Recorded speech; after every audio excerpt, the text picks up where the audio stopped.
Hey, young world. It looks like he's ready to put together that chicken coop.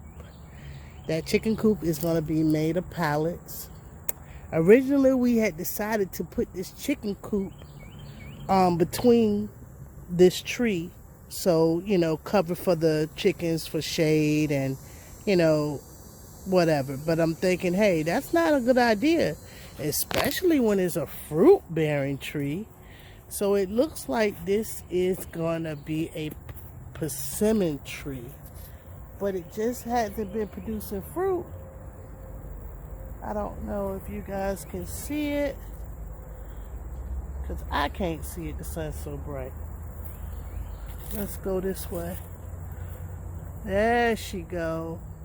One fruit right there. I touched it, it's kind of tight, so I don't think it's ready. If I pull it down a little more to try to get an idea to let all my true gardeners see that how the leaf is made on the top. It is in fact a persimmon, and I used the app to figure that out. So the chicken coop will not be going up under this persimmon tree. I knew it was a fruit tree. I knew it was. Well, the weather is breaking. Autumn leaves are coming. It's time to clean up the rest of this property and get things in place. It's an everyday job, I can tell you that. The grapevine is even dying back. But we still got more muscadines to get off there. We'll be doing some repairs on it this year. A lot of thoughts been running through my mind as far as what I want to do exactly with the garden. But hey, y'all just keep on watching and watch me grow and watch this journey I'm having over here in Columbia, South Carolina. It's been good so far. Just to go ahead and give y'all an idea, we're not going to get rid of this. This is going to be a Hugo mound for the watermelons next year. And that's going to be nice too. So, as we start cutting down trees, we're going to just pile them all up right here. Some of the trees we're going to cut down for wood chips too. So I may not let him add no more to this, being it's so big. We probably just try to shape it up a little better before we start actually throwing dirt on. But just to go ahead and end this video before all these little clips come in of what I've been doing the last 3 days. I'm well, my family's well. I hope you guys are well as well. And have a great rest of your day. Look at these beautiful flowers, just like Lady Cheryl. Lady Cheryl took me and 3 others through a conference call to teach us how to pressure can on Sunday. Coming up, you're going to see what it looks like to have the sweet spot. I learned that from my classmates. Knowing the sweet spot on the Presto canner 16 quart is very important. It lets you know that this canner is right at the level that it needs to be. It's not like the American canner. It doesn't have the dial that'll help you. And look at the sweet spot. Just perfect shaking. If it's like that, it's right. All right. This is at the end of my experience. I had a little trouble getting it on, and I had a little trouble getting it off, but I was just fine. The cans were boiling.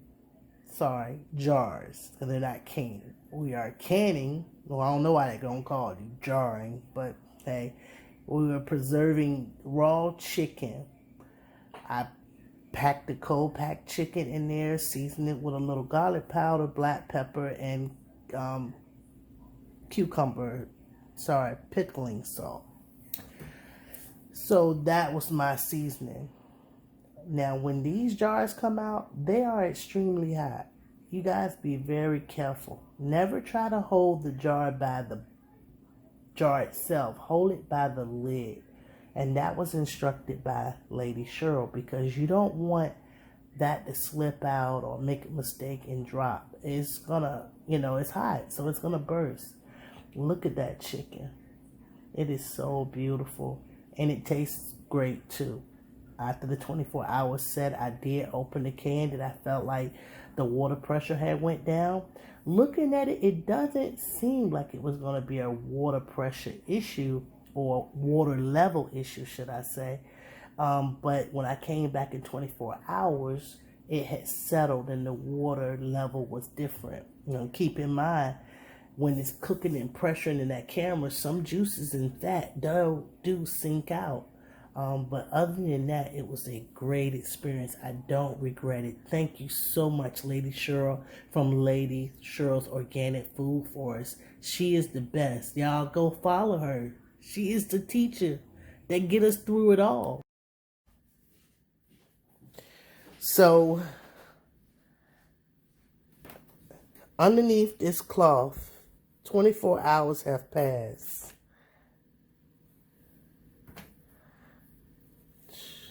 Well, it's actually not it's a whole bunch of placemats for my first canned chicken. Oh, the level really went down on this one.